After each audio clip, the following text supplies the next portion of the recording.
Good morning, everyone. I'm King County Executive Dow Constantine. This is the meeting of the KCRHA Governing Committee for July 15th, 2021.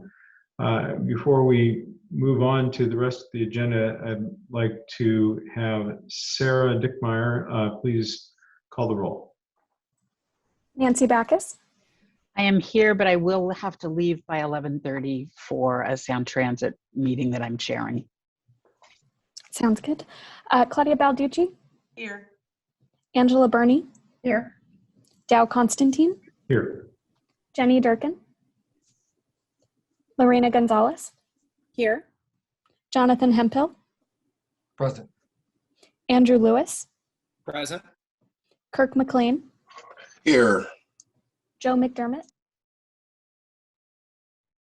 Ed Prince. Here. Zanita Reed. Here. We have 10 members present.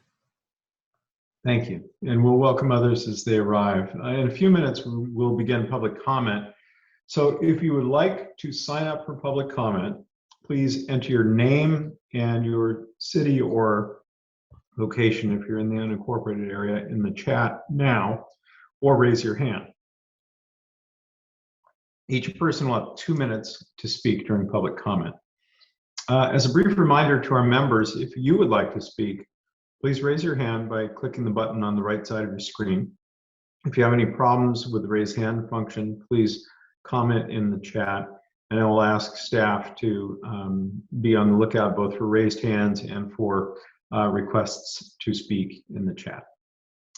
We're now going to take up the minutes of the May 20th meeting. Would someone like to make a motion to approve the minutes as presented? Mr. Chair, Board Member Backus, I move to approve. Is there a second? And who was that? Who seconded? Seconded, Angela Burney. Angela Burney. Moved by Nancy Backus, seconded by Angela Burney. Are there any additions or corrections to the minutes? Hearing none, all those in favor say aye. Aye. Aye. Aye. Those opposed say no. The minutes are approved as presented. We'll now move to public comment. As I said, to sign up for public comment, please enter your name and city or location in the chat now, or raise your hand and we'll have staff once again be on the lookout. You'll have 2 minutes to speak. We have 15 minutes allocated for public comment today, starting now at 10:06. Sarah, would you please begin the public comment period? Thank you. We have one person currently signed up for public comment, listed as Protect 17 Union. Give me 1 second and I will allow you to talk. All right, Protect 17, you should be able to unmute yourself. You can speak when you're ready. You have 2 minutes. Great, thank you very much, and good morning, everyone. My name is Sean Van Eyck, and I'm a union representative for members of Protect 17, and I'm also the co-chair of the Coalition of City Unions. As you know, Protect 17 members at the city and the county are performing much of the work that is being transitioned to the King County Regional Homeless Authority, including program development, contract execution, monitoring, and auditing. Although both the city and the county have discussed this in terms of winding down these lines of businesses, in truth, both are taking the bold step of consolidating their efforts and resources into the authority. As such, Protect 17 anticipates it will continue to represent those bodies of work, and we have already initiated contact with Mark Dones to start what we hope will be a fruitful and collaborative succession process. As a result, we are excited to review the job descriptions that Mark and their team develop and to work in partnership with leadership at the authority to assess which positions are to be assigned work jurisdictional to Local 17. Our hope is that we are able to negotiate a succession agreement that does 2 things. One, to draw bright jurisdictional lines within the organization to clearly identify positions that Protect 17 represents, and 2, to provide job guarantees to any of our current members performing the same bodies of work should they wish to continue should they wish to transition to the authority along with their bodies of work.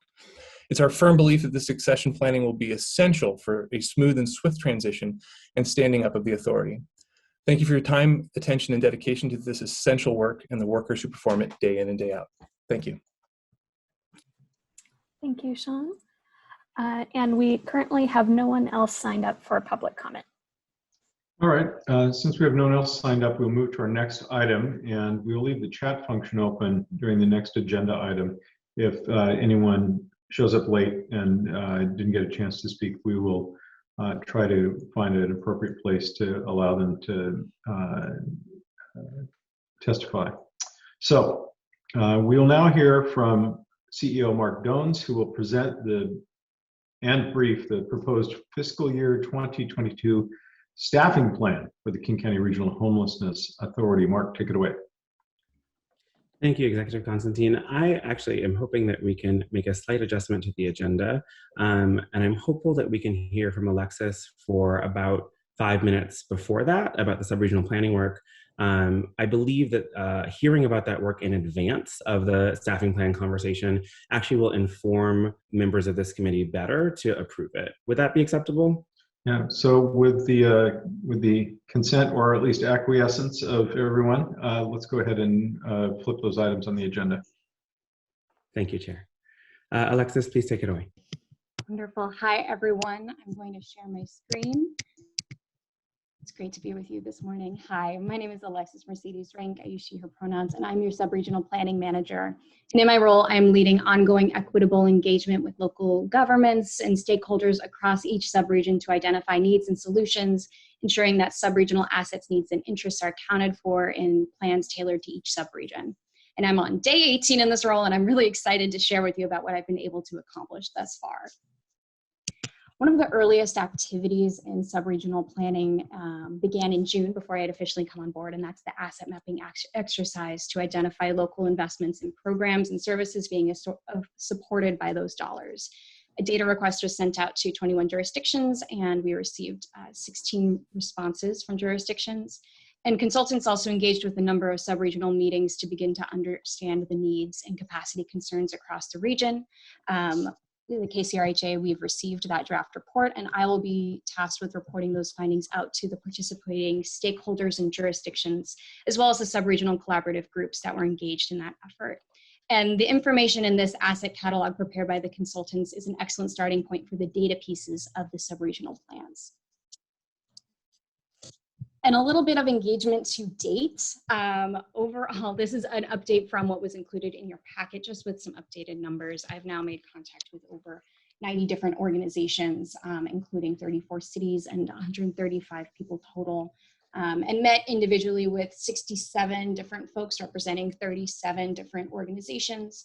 I have scheduled meetings with 22 stakeholders for July and early August, and I'm in the scheduling process with 44 stakeholders. So really starting to make some, cover some great ground, and just also want to give a shout out to the many human services city staff, providers, and folks with lived experience who have been facilitating connections to help me get engaged with our communities. And further beyond just these individual meetings, I've also been invited to and attending a number of subregional collaborative meetings, including the Eastside Homelessness Advisory Committee, the Eastside Human Services Forum, the North King County Coalition on Homelessness, South King County Forum on Homelessness, the North Urban Human Services Alliance, Eastside Interfaith Social Concerns Council. And as you can see, I got a lot more coming up as well. So I'm trying to get everywhere and anywhere that folks will allow me to go. And also want to touch a little bit on some of the needs, the capacity needs that we've heard thus far between myself and what was heard by the consultants, which include a need for ownership, leadership, and facilitation for some of these subregional convenings, a need for dedicated staffing at cities to focus on homelessness. It was also expressed that some subregions, there are a limited number of service providers.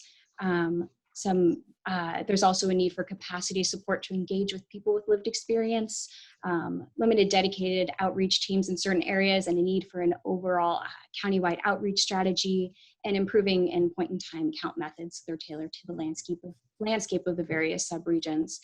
So overall, a need for more funding, staffing, and technical assistance in North, South, and East King County. And so as we start building towards subregional plans, we've developed this skeleton of a plan, which includes 6 key components. The first of which is being able to provide a landscape of all of our services available to people experiencing or at risk of experiencing homelessness. The second is a description of investments and funding into our service response. Third, actually getting narratives and stories about what it means to really navigate our services in the various subregions. What does it mean to get a referral? What does it mean to navigate to said referral? And the fourth component being highlighting our gaps and needs around services. That will largely be informed by what we find in 1, 2, and 3. The fifth component, identifying action steps for all of our stakeholders. What can each of us do to address the crisis at hand? And then some timelines as the sixth component. And the next kind of piece I'll be working on is really fleshing out key components 1 and 2, which will be informed by the asset mapping project that was done, but also looking at what kind of other pieces of data that we'll need to really be able to flesh out 1 and 2. And then the strategy for key component 3 is being developed in partnership with the Lived Experience Coalition in July, with the hope that we can begin working on that piece in August and September. In terms of a revised timeline, engagement of this kind takes time. So the hope right now is that we will have a snapshot report for your review in September, with a hope of having full draft subregional plans in early 2022, with the final in March 2022. And some of the rationale behind these timeline considerations is, again, need for robust and equitable engagement across the county. Also keeping in mind the local election cycle, we have an unprecedented wave of city level retirements, and we want to keep that in mind as we have whole new councils coming in the new year. There's also, concern about current staffing levels right now. We have a wonderful but small team at the KCRHA. And lastly we have an expansion of the scope of work, which is where I'll end today, where we are expanding the scope to account for a Snoqualmie Valley subregional plan. In this stage of engagement, we've recognized that the Snoqualmie Valley is distinct and very different from our other East Side cities. And homelessness and housing instability looks very different in the Snoqualmie Valley, and there's a need for a tailored approach to account for the unique needs of the Snoqualmie Valley. And with that, I will take any questions if we have time, and I'll turn it over to Mark. We definitely have time. Do folks have questions before we, for Alexis, about her presentation? I think, Nancy, you said you found the presentation. We were sent the presentation, I think, the slides. So do folks have questions? No? Mr. Chair, I don't have a question. I just have a general comment. Okay, Ed, and then Claudia. Go ahead. I want to thank Alexis in acknowledging the differences in subregions. I think that's very important. I think as we're starting to do this work and get into subregional planning, acknowledging the differences in our subregion and the authenticity that we have to approach them in is going to be very important. So thank you for acknowledging that. Claudia. Thank you. First of all, formal welcome to Alexis. It's so great to see you here. Many of us have worked with her in her previous role in a lot of different ways, and she's just a really wonderful person to work with. We're very glad to have you on board. Second, my question in your presentation is, and you touched on this in different places, but maybe you could pull them together.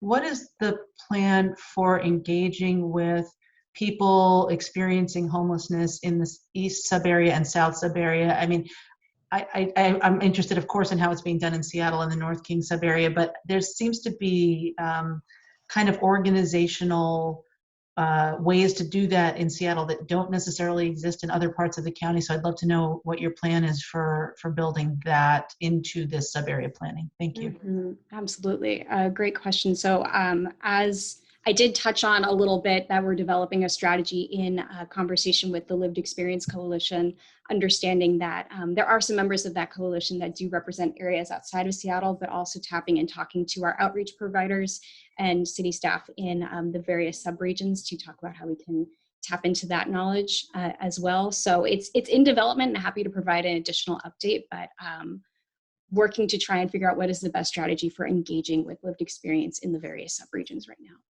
Thank you. Others? Mark? Would you like to go back to the next part of this, which is you presenting the staffing plan, and then we'll just roll right into consideration of the staffing plan. Okay. Fantastic. Thank you, Alexis. I hope that was informative for members of this committee. It is, I want to emphasize Alexis has a tremendous body of work in front of her, and she has done an incredible job in a short period of time of not just hitting the ground running, but really assembling something that was thoughtful and thorough. And I remember it was just last week that she called me and said, "We have another sub-region." And I find that exciting, to be honest, right? Like, I think that it's really critical that we do have nuance and granularity. I've talked about that with regard to our data. I've talked about that with regard to our engagement.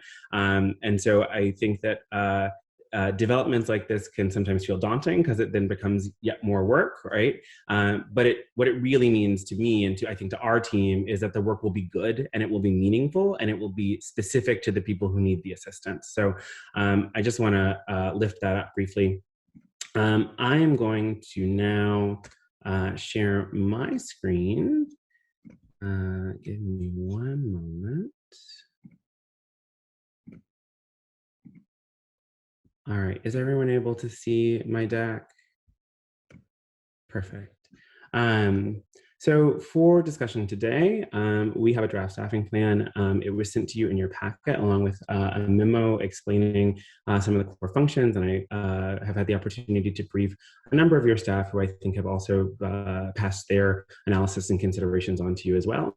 So I will attempt to be brief so that we have as much time as possible for any questions or conversation that any committee members have.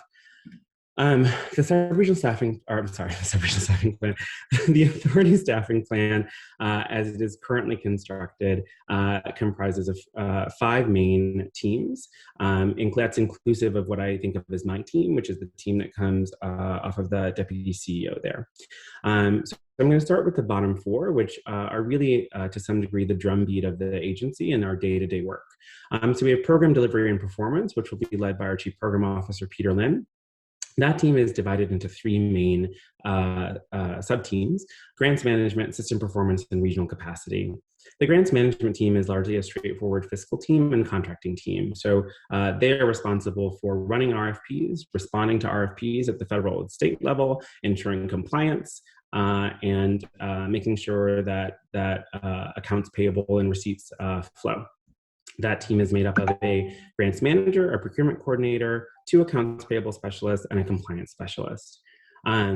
We have a system performance team. That team is largely focused on collaborating with providers and stakeholders, including, again, we'll continue to lift up people with lived experience in the design and implementation of programs across the region.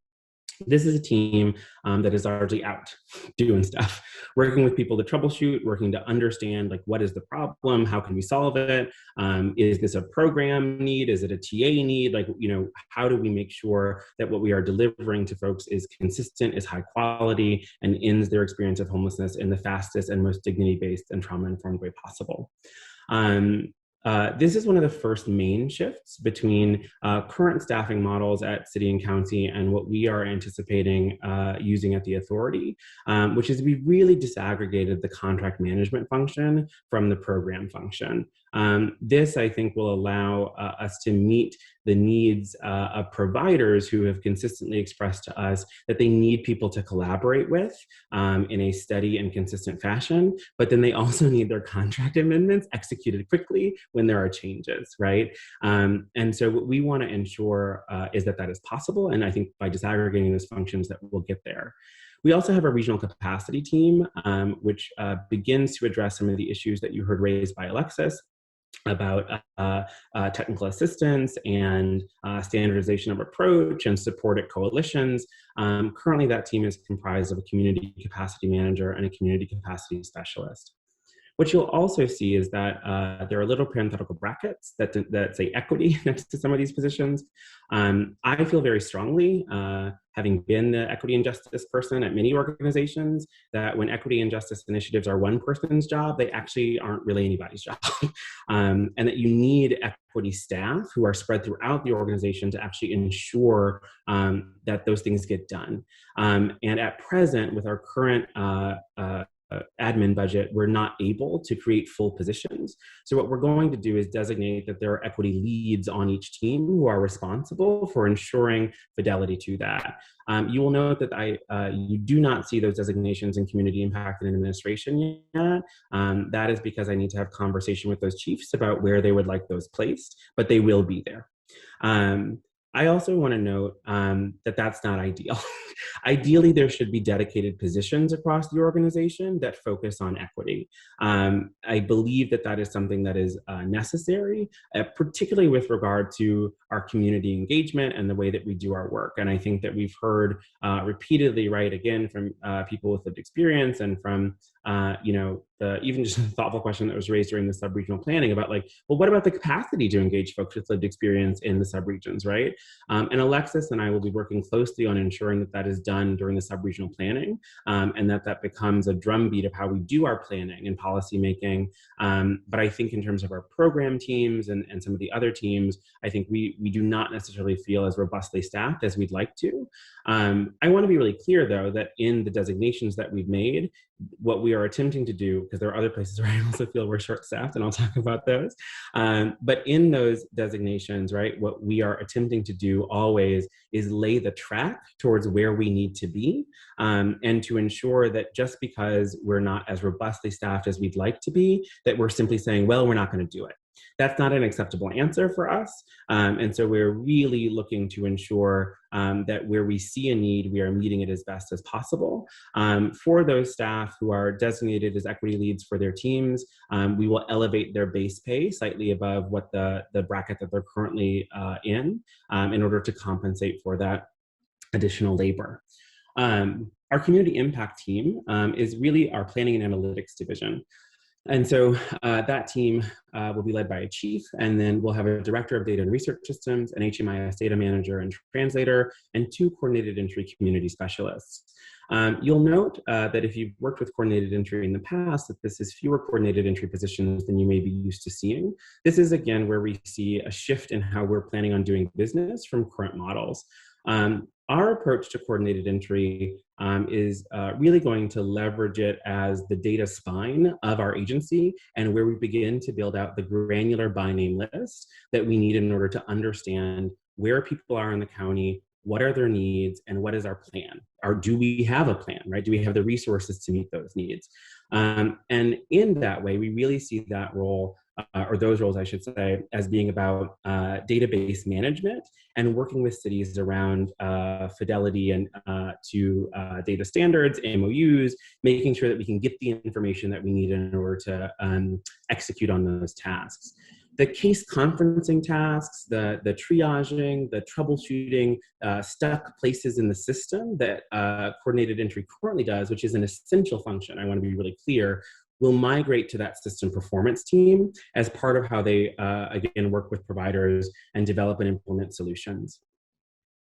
Administration is a core function, as anyone, I think all of you know, have to have a core team that ensures that the agency is up and running and the bills are paid and the lights stay on.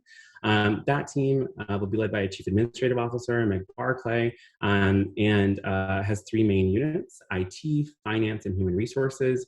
These are relatively straightforward. In IT, we have a systems manager, in finance, a finance director, an accounting manager, and accounting clerk, and in human resources, a people ops director and a people operations assistant. The ombuds role is my only current vacant chief role, and is the only place where I have done no design around the staff there. The budget authorization that I prepared internally with our team is for a chief pay band in that role for the ombuds, right? And then 2 FTEs. I have not done any design work there because we believe that the FTEs, the functions there, should be collaboratively designed with that ombuds and also the Lived Experience Coalition in the community. And the LEC has expressed, and we affirm, their desire to really lead the recruitment and selection process for that ombuds role. And so we are in conversation with the LEC right now, which has already graciously furnished us with a draft job description. Once we finalize, we will post that and then really work with them around the recruitment and selection process there. Finally, sort of my team, which I have not come up with a good name for. I don't like saying executive team. It feels hierarchical in a way that I don't like. I will also note, sorry, as a matter of business process, I think it's actually really essential that we articulate that an org chart disposes us to think hierarchically in a way that we are trying not to be organizationally, right? So you look at this and you see like levels and like, you know, who can talk to who and what gating mechanisms. That's not how we intend to operate. And, you know, it's always been an issue I've had with the visual display of organizations. So I think it's important to note here that like, while this is how this information is displayed, in practice and in the way that we want to live, there's a flatness that I think our team is already embracing, and a sort of scrappy startup problem-solving nature that does not actually support hierarchy as your primary way of working. And that is how we want to continue to operate. So on that team, I have a special assistant, a director of equity and justice, a director of external affairs and communications. And this actually is different, and I should note, than what you received in your packets. We did receive feedback from SCA leadership earlier this week about concerns about sort of sub-regional planning capacity and sort of placement within the organization. In response to those concerns, what we've done is moved Alexis's role over to the team that reports directly to the deputy CEO and myself, and then also added capacity there with a sub-regional planning specialist. I will also add that this is well, I think in order of operations is actually the third place, right, where we have significant concerns about capacity. I think that like in some of our early draft plans, we actually had sub-regional coordinators who were assigned to each sub-region, right? And there was a real focus on the ability to shepherd and hold a body of work and a body of relationships that we are fortunate to have Alexis in her role because she is able to do a lot of that, but it's a lot of work. And we simply can't staff at that capacity right now with the budget that we have, and also maintain core operating function. And when I say core operating function, I think it's important to note, right, that as of January 1, the authority will assume responsibility for the administration of $135 million in program funding and over 200 contracts. And so we are very, very anxious about not losing any capacity in our administration and program delivery and performance teams and community impact teams, in part because those teams have to accept huge bodies of work in very short order, and make them go, right? Like right then and there, so that like, you know, the bills stay on, people's literal rent is being paid on time. And so that's I think where we are feeling a core tension between the need to regionalize and transform some of our responses versus also being clear that there are core functions that must be maintained in order for us to be a functional agency. So that is the run through. You'll note that I hired a deputy CEO. That role was posted for quite some time. We identified someone. We did our, you know, sort of series of interviews and staff interviews and LEC conversation. Who that is currently embargoed because of the current role that they have as they transition. I look forward to being able to share all of that information with you shortly, I think. And I think you'll all be very excited to find out who that person is. The last thing that I'll say, just briefly, for summation, is that I mentioned that we felt we were short-staffed in three critical areas. I've talked about the sort of equity and justice space and the regionalism. I think the other is the ombuds, right? That 2 staff is not sufficient for the ombuds functions that we have discussed and that we know that we need, right? And for that to be a really collaborative office that is able to work with people with lived experience across the region to hear from them so that we can make the, you know, hopefully at some point, real-time corrections, right, in collaboration with our providers. I think that, there's a significant need to be able to build that out. And we look forward to being able to do that over the coming years, but as of right now are not able to staff that as robustly. The headcount here is 40. That is different from the approximation that you may have heard earlier at 35. That the shift up was from working with the chiefs to identify the appropriate salary bands for their departments for all the roles. When I prepared my initial just sort of working budget based on the projected admin dollars for 22, I had essentially set every role at the same thing. And the chiefs have now gone in and done the granular delineation, which has allowed us to staff to this level. We are running at a admin percentage that is roughly 4.25% of the total budget, which I think, as we all know, is tight. And so there really is not anything new I can or our team can really build in here. Every shift in the staffing plan from here or at this moment, right, would be taking something from someplace and repurposing it somewhere else. Obviously, I think we're very open, both through formal appropriation and then also working with partners around the region in philanthropic spaces, et cetera, to getting any additional staffing dollars for FY22 in order to be able to add capacity in those three critical spaces. And certainly would do so immediately if any additional funding became available through any mechanism. As I presented before, our projected 22 admin budget for staffing is 5,936,737. This current staffing plan produces a delta and a positive of $3,000 approximately. So I cannot stress enough how razor thin this budget is. We are really trying to ensure that we are headed in the right direction. That is the primary thing that our team talked about again and again and again, is how can we understand our limitations at this present moment while also driving towards where we know we need to be, and being honest with our stakeholders across the region and with you all about some of the difficulties that we will have, certainly in FY22 at this admin budget. But that doesn't mean we're not going to try real hard, and it doesn't mean that we're not going to get most of it done. We understand that that there is no oh, we couldn't pay for it, so it didn't happen. But we do want to express really clearly that we feel constrained inside our current admin environment. And so with that, I will stop sharing. And if there are questions for myself or for the team, happy to entertain those and turn it back over to you, Chair.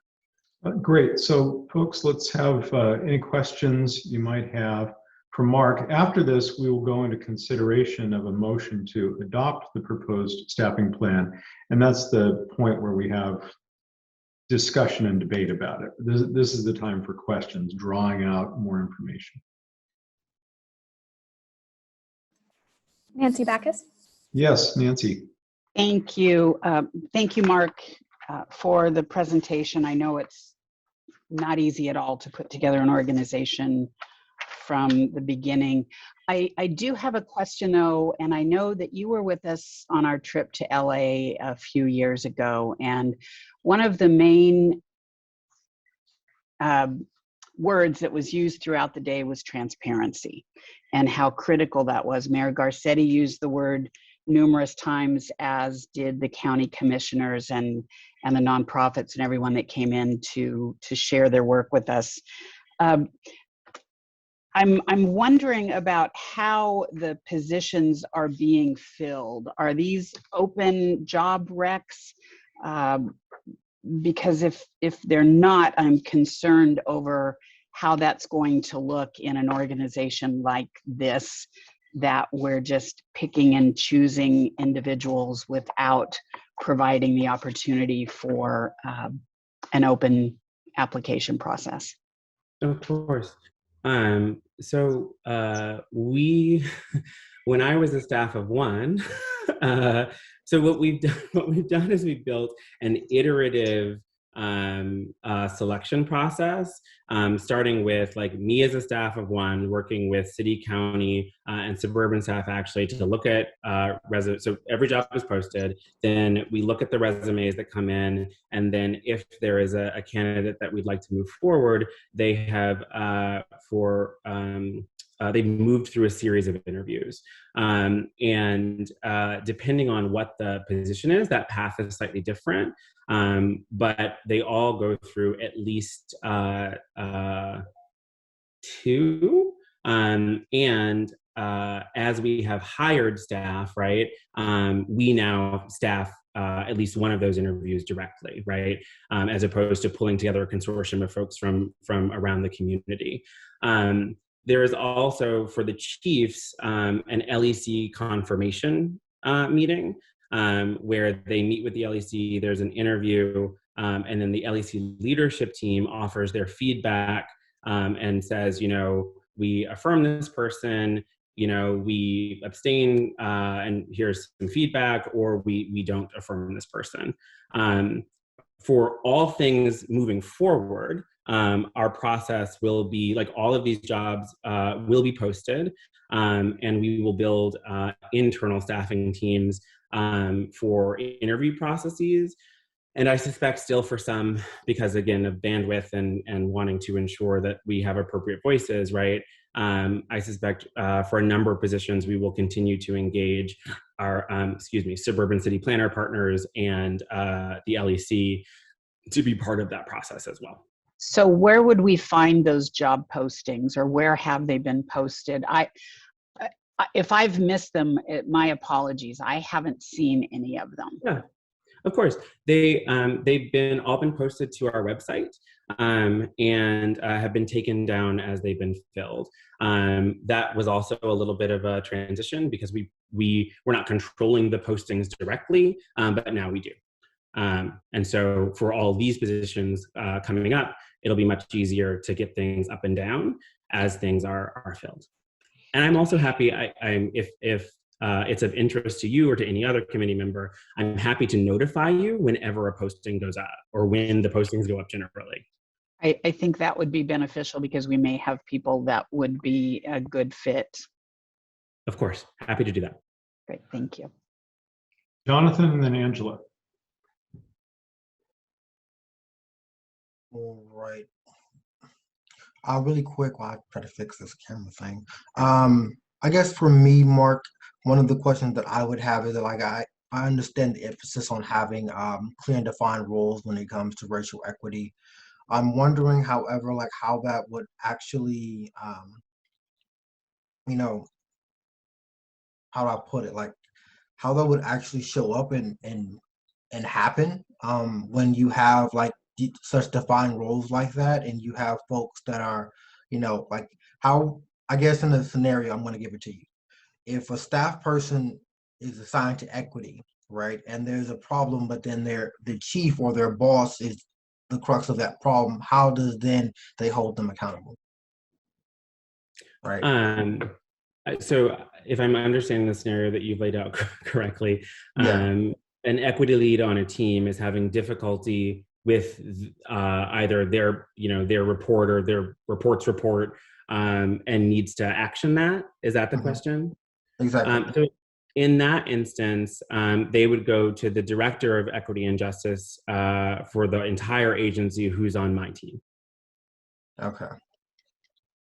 And then I guess, you know, in this, I'm wondering, and I think you kind of spoke to it a little bit in the implementation board meeting yesterday, but I'm wondering, how will you also work to ensure that equity is embedded in like all the staffing positions moving forward? Because I think that one of the things that would resonate with a lot of folks, especially people with lived experience, and then also people on the ground level that have, you know, done a lot of work in regards to race and social justice, and tackling disparities and disproportionality is having some sort of written policy to where there's an expectation that you have, some sort of knowledge with equity to have synergy, Yeah. right?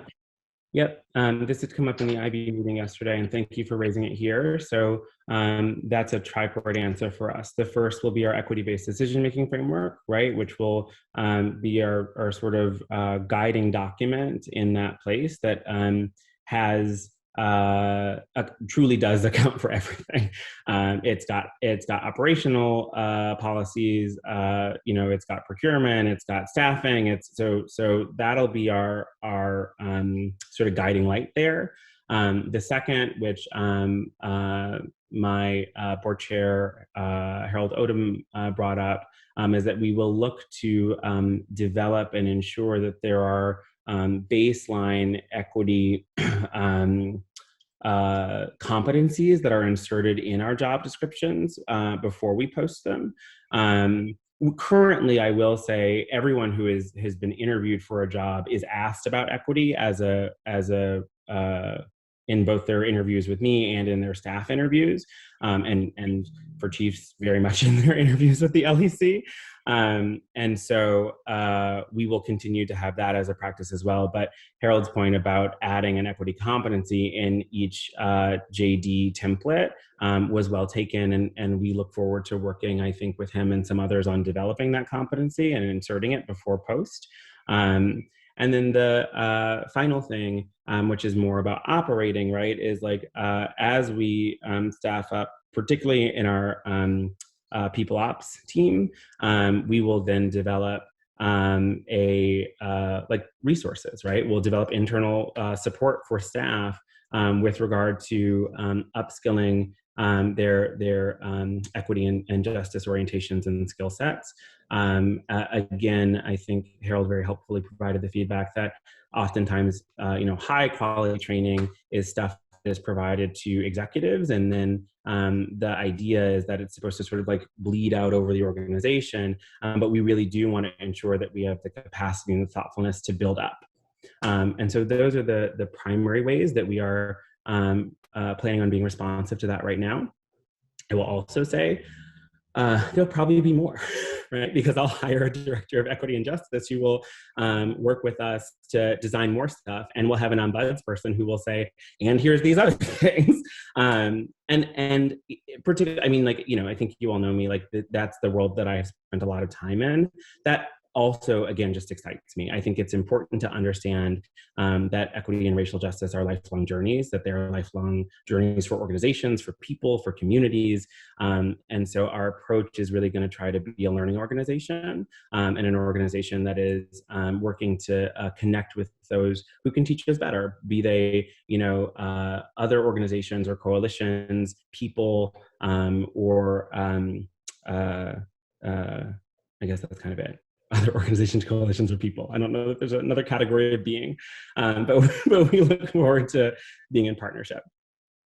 All right, thank you very much. I look forward to the work that you and Harold and also the Greater Lived Experience Coalition develops around those competencies, because we need to take a dent in that disproportionality, right? And that's what we sold the public on and certain stakeholders. Absolutely. Thank you. So Angela and then Ed. Thank you. Thank you, Mark and Alexis, for your presentations. And I want to say thank you to Jonathan for bringing that up, because that was one of my thoughts as well. And so I appreciate that being part of the conversation. My question is, as you presented, Mark, this staffing plan, for me, we have an org chart, and you've given some descriptions about what people will do and where the emphasis will be, and if there were more people, where that would go. And also the flexibility is this is the first go, and there will be changes. And so for me, I don't want to, I'm all about having the information available on a regular basis. So you'll learn that about me.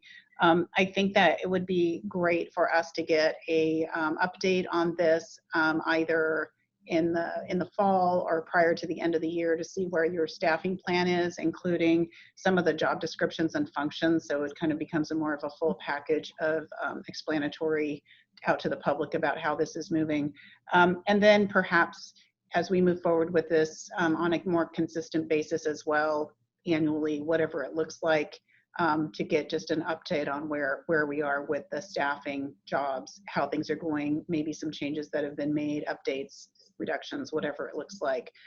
For me, that would, I think, help in our, to go back to Nancy Bax's point of being transparent about where we are and where we're going, and help in educating our public about like how we're making adaptations to better serve our the people in our community. So that is my ask of you with the working on the staffing update. I'm not going to tie you down to a particular date unless someone else in this group thinks that there's the right time to have that before the end of the year. But that is my ask with all of this. Thank you. And I don't like, yes, so, like happy to do that. I think that my proposal back to you would be that we share with the committee the job descriptions, and then and we can do that. They're in development with, you know, the hope of approval today, right? So that we can post them, and so we're happy to send them to your staff or to you directly while they are still in development. If you'd like to see them in that phase right now, acknowledging that we will then have a short turnaround time for post on some of those roles. But and then also happy to provide you with just like the binder of the job descriptions, and, you know, schedule either individual or as a committee wide conversation, any feedback that you may have. And my ask is, I don't want to micromanage your jobs or any of that. I do not want that. I just want to find a path forward to make some, like, just like you did this presentation today, another presentation on that, where we are, where we're going, just more general than super specific, I think for me would be better, and for our community. So thank you. Yeah, happy to do. Great. Ed. Thanks, Dal. Mark, good. Thank you for the presentation. Good talking to you the other day as well. You'd mentioned earlier when Alexis was presenting that she found an additional subregion. Have you thought about what you might do if you find other additional subregions? I'm explicitly thinking more about South County, where there's very distinct differences between urban South King County and more rural South King County. Have you thought about how that might work and how that might play into your staffing? Yeah, I'm happy to let Alexis speak to this in a more granular way, but what I would do personally is I would panic and then I would nod my head. Like, I think like, you know, like because finding it won't mean that we suddenly have another FTE. It'll just mean that we found another thing that we need to account for, right? So I think that like, as we identify other areas that need special attention, and I want to be clear, I expect that we will identify other areas that need special attention. Alexis and I had a brief conversation the other day just about unincorporated King County as like, is like, do we need to sort of pull that out, even though it's not a contiguous geography, but it has very specific, separate needs, right? And so I think we anticipate over the course of this next cycle of an inaugural sub-regional planning to find more things than to say like, oh, no, it's all good. And when we find those things, we will build them into our appropriations asks that we will bring to y'all. because eventually, right, like we would like to get to the space of being able to say like, this body of work has a dedicated person at least, right, who is really able to account for the granularity, the relationships, the, you know, connecting with the community, et cetera, instead of, you know, two staff people who are gonna like try to wrap it all up. I will say that like presently, just so there's clarity, the things that I have described as like we just can't actually staff as robustly are essentially going to become special projects of my team until we can, right? So that's another place where I want to be clear, like having a difficulty does not mean we aren't going to do, right? It just means that like it's going to be bootstrappy, and we're going to try to get it done as best as possible. Thanks, Mark. Alexis, is there anything you would add there? I just would quickly chime in and share that I do foresee potentially a South Valley and South King County plan developing. I have upcoming meetings with South Valley leadership. So the only reason it hasn't been established yet is because I haven't had the opportunity to connect with the city leaders there yet. So didn't want to jump the gun in any sort of way and develop a plan without them actually like having input on it. But I do foresee that happening. Others? Lorena. Thanks, Joe. Appreciate it. Good to see you, Mark, and Alexis. Thank you so much for spending time describing a lot of these really important important aspects of this new structure to us. I have a couple of questions. One is related to the transition plan specifically, and also to the job postings that we're discussing related to some of these various functions. And if it is not appropriate to have this conversation in open session, someone should just please let me know. But I want to flag a general concern about how this transition plan blends with the job postings, in particular, as it relates to Human Services Department at the City of Seattle. We know that we have several bargaining units represented. We did hear from Sean Van Eyck with Protect 17, one of our labor partners at the city, related to these issues. And so just want to get a sense of what you, Mark, are doing to evaluate some of these important labor relation principles that are present, particularly as you are looking at finalizing and developing some of the job descriptions. And those bodies of work are currently being done by some folks over at HSD, but also could be subject to sort of additional labor relation layers. And so wanted to get a sense of how you are approaching that with some intentionality to make sure that we continue to be good labor partners in this space.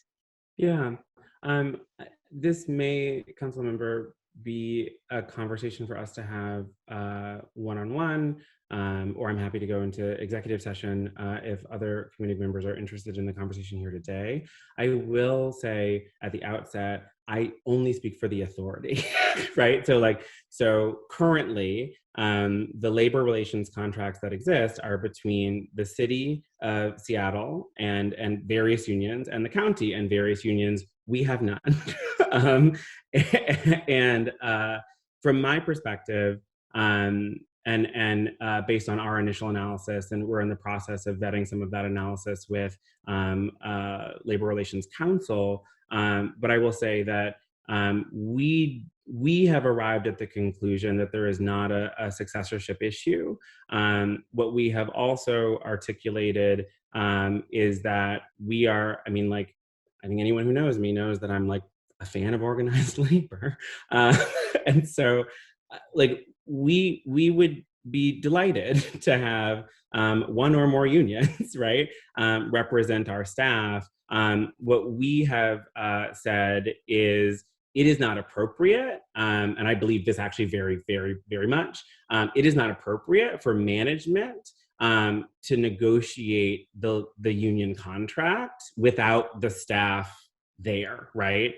So that is our analysis at present, that we need to hire staff who would potentially become a collective bargaining unit. They need to say they want to do that, and then we are fine with that, right? But that is where we have landed at present, and are as Sean mentioned, right? We are in conversation with Protect 17. We are in conversation with Labor Relations Council. But that, I think, is where we at present have found ourselves. I will again reiterate, I cannot speak and am not speaking for any other agency than this one. And I would be happy to continue the conversation at greater depth if you'd like, in any time frame that you feel comfortable with. I do think that this is an area that we should spend a little bit more time on. At least on the city side, we did pass an ordinance that authorized entering into the interlocal agreement that created the King County Regional Homelessness Authority. But that particular ordinance required that that there be, at least on the city side, council approval prior to execution of a plan for transitioning staff positions to the authority. And so I understand what you're saying, Mark, about new staff will need to be, sort of opt into, a labor relationship or a bargaining unit.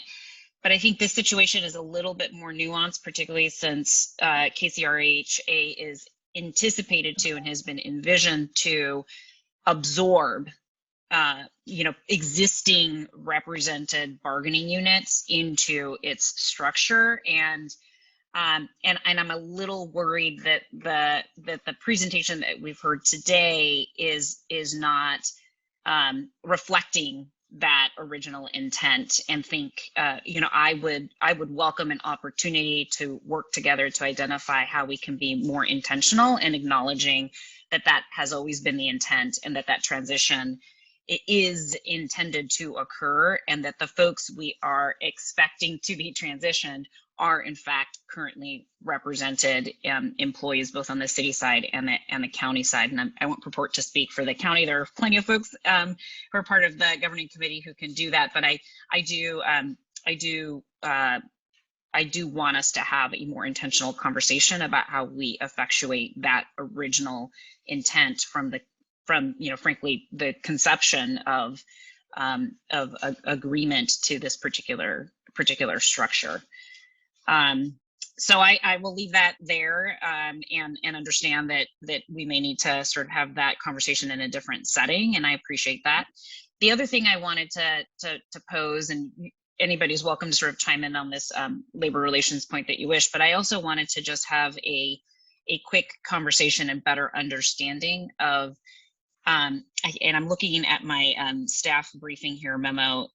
There is in terms of the structure on program and system, or program and contracting, it seems to me that the proposal here for the staffing model is to separate programs and services from contract management. Am I understanding that correctly? Yeah, that's correct. Or is the intent to have them blended? I'm trying to understand what the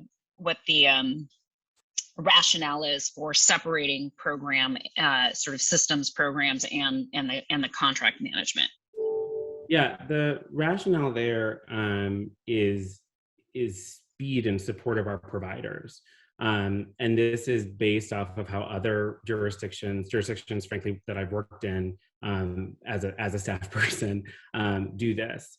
And so oftentimes in jurisdictions, you see a program team and then a finance team, and they work together, right? Like to be clear, right? But they have very separate functions. And in fact, one of my first jobs as a program assistant in the state of Massachusetts, right, I designed and then later on came to oversee, oh, is that a theme? Am I on a theme? Oh, that's a bummer. But I helped to design and then later managed some statewide youth violence work in the Patrick administration. And I had a counterpart in what was called our procurement division. And so when I was working with a city and they were like, oh, this isn't working for us, like right? Like I was able to be like, okay, like what do you need, right? Like what kind of money do you need to move in what way, right?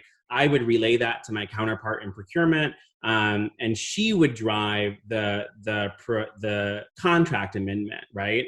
And what that allowed is for me to actually spend more time working with more people, and it meant that like the amendments that the program folks needed actually were able to happen much more quickly because she just drove that process, right? And it wasn't waiting for me to get back from, a site visit or, in order to make sure that it got done.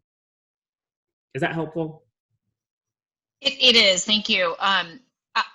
My understanding is that that's how the city structures its investments in homelessness currently, and I thought that the county model was more of a blended approach.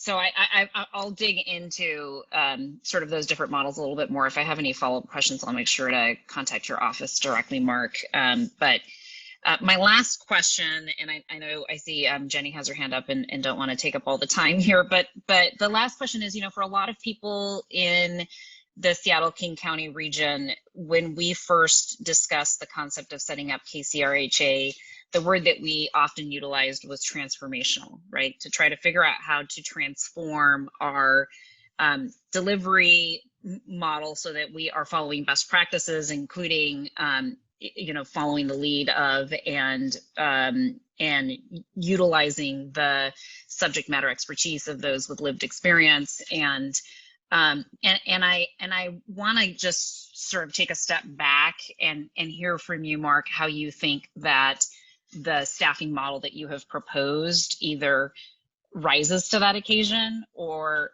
not, and sort of, as we're engaging with our respective constituencies, what can we tell them about how the staffing model advances the region's efforts towards transforming how we meet the needs of those experiencing homelessness within our respective communities and throughout the region as a whole, in a united fashion?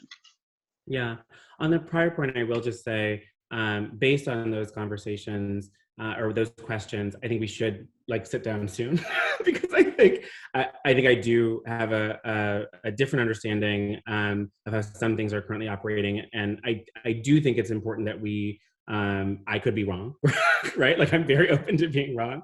So I would love to sort of pull together the right folks. And I only purport to speak for one agency. And so I think that the city would need to be part of that conversation, and would defer to obviously Mayor Durkin and whoever else, right? To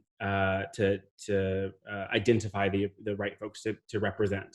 On that second point, I think that's a tough question, and I think that it's a little bit of an in-between, right? And that's the rub in terms of where we are at our current admin budget, right? Is much of what would be truly immediately transformative exist inside positions that for us we can't are outside of core operating, right? So if we talk about we got these contracts and all these program dollars that have to go out, but in our initial designs, right, we had roles for community organizers, we had roles for multiple sub-regional coordinators, we had roles for folks who were tasked with engaging and working explicitly with lived experience across the region, right? We had roles that were tasked explicitly with working with business and philanthropy, right? There was a real sense that what we were attempting to vector towards, right, was that sort of transformational, everybody's at the same table and here's how we're coordinating all that, right?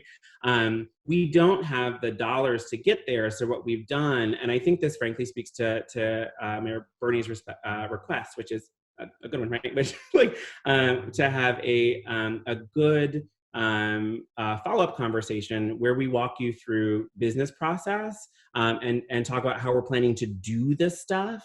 Because I think that that's where we are attempting to embed the transformational work, right? So we're not giving up on it, but what we're saying is we can't dedicate a person to it the way that we wanted to, and so what we're doing is we're taking a diffuse approach where we can and saying everybody has to be talking to people with lived experience all the time, right? That's the heartbeat of what we do. And then where that diffuse approach isn't appropriate, we're making it a project of my team and saying this still has to get done. And so all of that work that is about coordination, with business philanthropy, that is about making sure that we are walking with the Lived Experience Coalition, that now sits as operationally, right, as bodies of work that my team will just hold directly and then infuse across the organization through our internal business process and policy making. So that's where we are going to live into that value statement, right, and the things that are in the ILA that we're gonna do.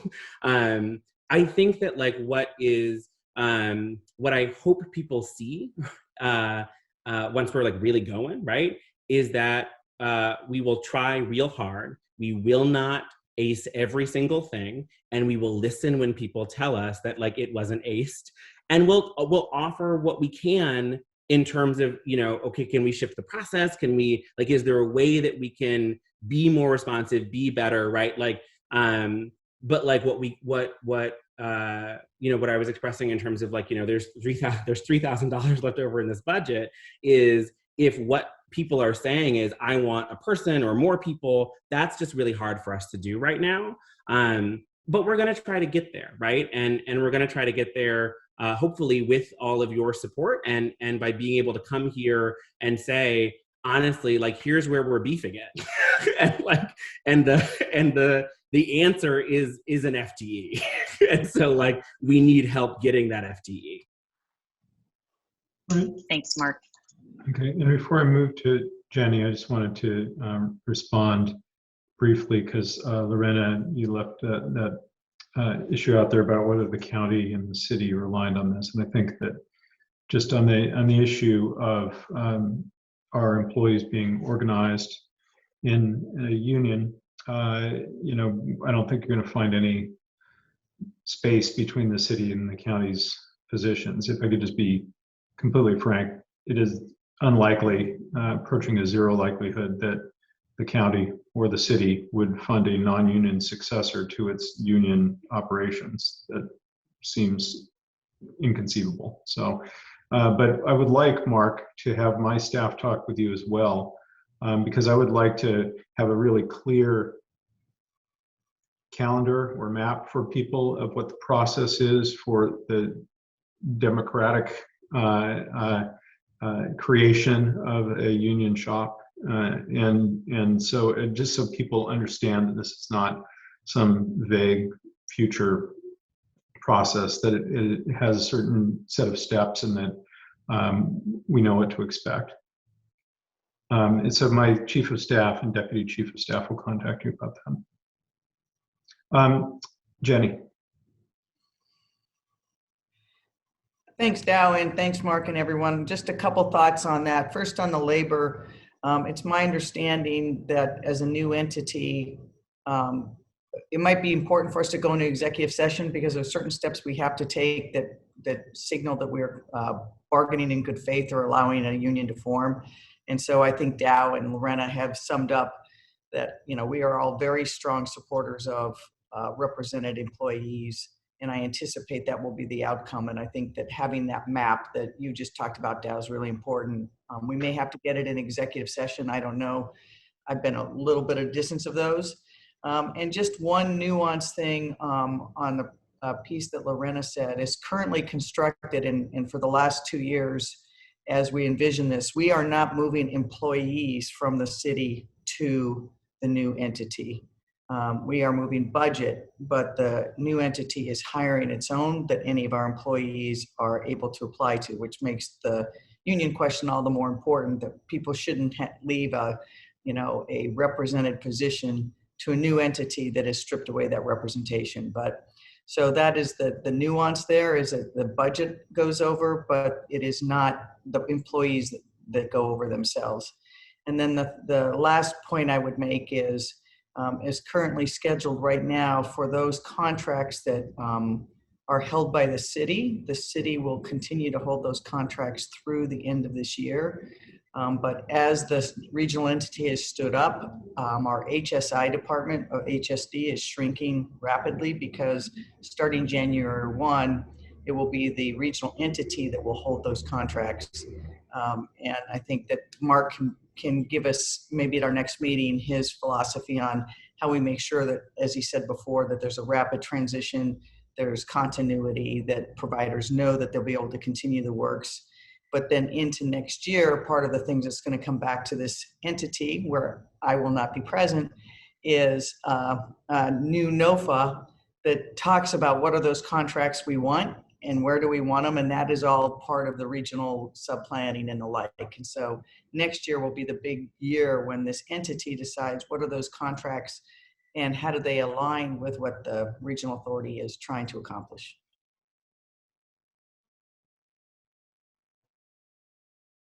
Are there other questions? Am I missing? Oh, Nancy Backus. Thank you. Just one more question, Mark. It's around the budgeting. I'm just wondering what projections you're using when you say you've got $3,000 left, because the job postings that I'm looking at have salary ranges, and along with that goes benefits. So are you looking at a low, mid, or high end of the salary range, and the benefits then of a single person, a full family? Just wondering how you're identifying your projected budget. I budget at full salary, so at the cap, and with a 35% fringe rate, which we worked out with our accounting team as sufficient to provide benefits to a family. Thank you. So it's quite possible that there will be quite a bit more than the 3,000 remaining, which would be amazing. Yes, but like I always budget conservatively, so that like if we have underspend, then we can reapply it to the areas that previously we had concern about, or special projects. But that's how we have done our budgeting exercises thus far. All right. Seeing no more raised hands, I'm going to ask for a motion to adopt the staffing plan as presented. Is there such a motion? This is Backus. I will so move. Is there a second? This is Jonathan. I second. Okay, moved by Nancy Backus, seconded by Jonathan Hemphill. Is there discussion? We've already had quite a few questions, but is there further discussion on the staffing plan? Mr. Chair. Claudia. Just a possibly minor issue compared to the ones we've been discussing, but when I look at the administrative support functions and think about having only one IT person, that makes me super nervous, but I understand why you're proposing one. It makes sense for an organization of this size, but it does leave some potential for gaps depending on how complex the IT environment is, depending on whether that one person can support everybody without having to go on leaves of absence and all that sort of thing. But I think that is a question for a later date. I just wanted to call out that that's just an example that when you set up a new and complex organization, you don't want to skimp on the administration. You want people to have the supports they need to do their job so they can focus on all these substantive things we're talking about. I will support this. I just wanted to flag that made me go, ooh, okay, he's being conservative here. Yeah, thank you. Others? All right, then with your permission, we will move to a vote. And I think since this is a monumental action, might as well take a recorded vote so everybody can have their name written down as having taken a position on it. Sarah, are you available to call the roll? Yes. Nancy Backus. Aye. Claudia Balducci. Aye. Angela Burney. Aye. Dow Constantine. Aye. Jenny Durkin. Aye. Lorena Gonzalez. Aye. Jonathan Hemphill. Aye. Andrew Lewis. Aye. Kirk McLean. Aye. Joe McDermott. Aye. Ed Prince. Aye. Zanita Reed. That is a unanimous 12-aye vote. By your vote, you have unanimously approved the KCRHA staffing plan as presented. Congratulations to our CEO and for getting that all done. And of course, there's, as we've already discussed today, much more to do. But this is a big step forward for the organization. And thank you, everyone, for an interesting meeting. For those who are on the Sound Transit Committee that's meeting, I promised you I would get you to your meeting. I mean, I'm going to it as well. And so you have a few minutes to grab a cup of coffee and get there. And for everyone else, we've concluded our business for today's meeting. The next meeting is scheduled for Thursday, October 21st at 10 o'clock a.m. I will now entertain a motion to adjourn today's meeting. So moved. It was moved by Angela Burney and seconded by Joe McDermott, I'm going to say. All those in favor say aye. Aye. Those opposed say no. We should stay here forever. No. The meeting is adjourned. Okay. Jenny doesn't want to let go of this. Yeah. Bye-bye, everybody. Take care. Bye. Thank you.